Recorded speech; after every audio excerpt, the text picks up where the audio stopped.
Let me say the following. On the matter of DRC, Eastern DRC, and the challenges of security in Eastern DRC, this is a collective concern of us as a region. The heads of state did take a decision that EAC must provide leadership in sorting out the challenges in Eastern DRC, especially after DRC joined the EAC. The good news, the positive news, is that the last 1 month has seen a lot of positive development around the challenge of security in Eastern DRC. We now have, joining the Kenyan forces that have been there for the last almost 5-6 months, Burundi have now come in, Uganda have now come in, and forces also possibly from Angola have come to support the whole effort of stabilizing Eastern DRC, providing security for especially vulnerable people, ensuring that we manage the challenges of security that continue to lead to loss of life, gender-based violence, and many other issues around children who cannot go to school, and children that are displaced, and hundreds of thousands of people that live in camps. Because of the buildup of forces from different countries, there has also been generally a movement even by the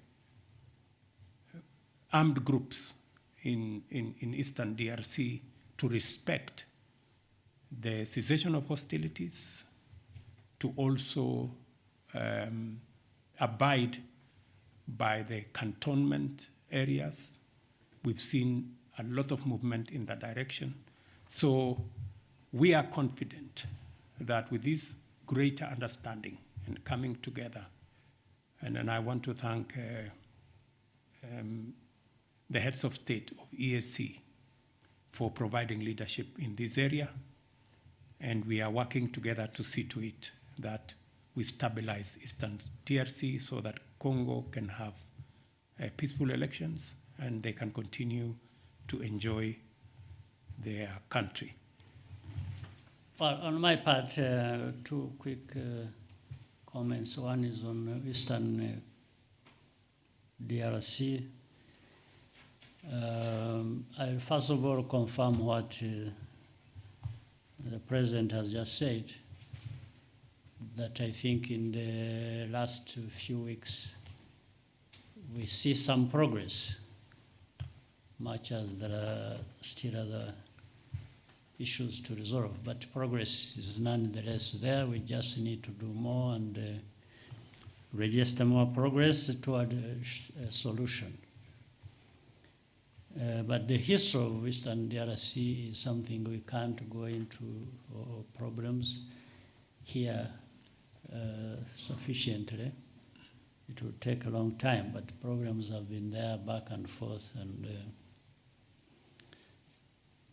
something related to what the President said also is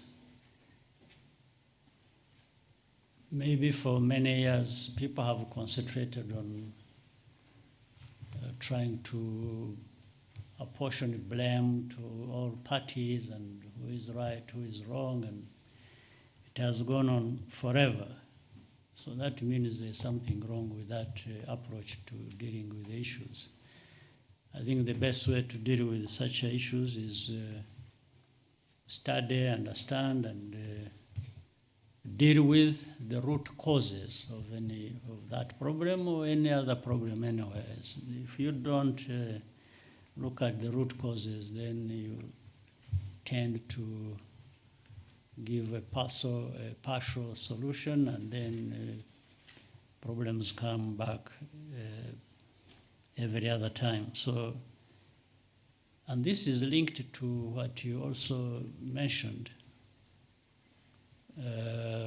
referring to the international community and what they do, whether there are any lessons learned. I want to, first of all, assure you there is very little learning in our world, in the world we live in. And that's why you find crises happening everywhere after crisis. If we learned the lessons and applied the lessons, I think we would have less problems. Like in our case, the Eastern Congo problem has been there, has been related to problems we had here in Rwanda in some way. Then other things are specific to Congo. So then there is a mixture of Rwandan problems, Congolese problems, and when they mix up and you don't approach it correctly, you tend to have a permanent situation like this. So, but with the involvement of the East African community, the countries so far involved, I think putting heads together, the leaders of the East African community, and by the way, also because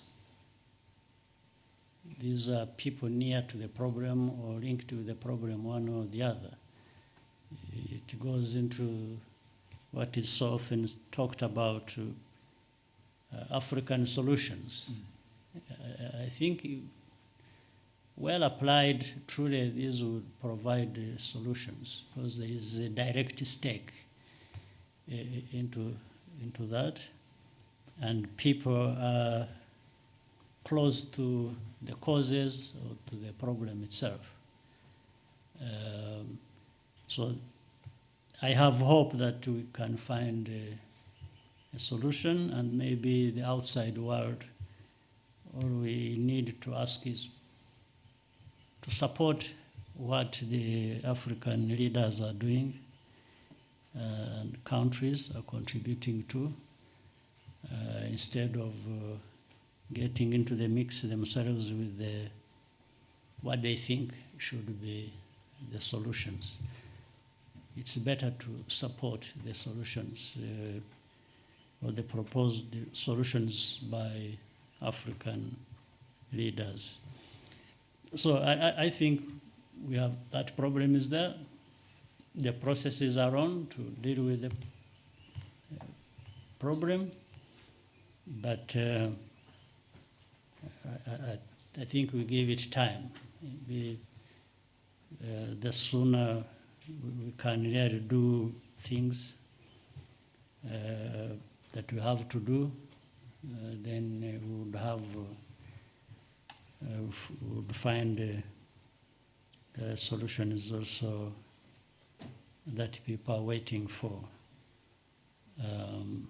So it is here in Eastern Congo, that is, and then the global community that, given the whole world, as you said, maybe those who I'm talking about who try to help here tend to divert their attention to other parts of the world. Maybe the problems in Eastern Congo or around the region, the Great Lakes region, will take, we end up being secondary in a sense. The primary becomes the other one. But we have to be aware of that. We shouldn't be disheartened by that. We understand how the world works, so we've got to bear that in mind and go ahead and do what we can do. So I think that's what the understanding is in the whole region.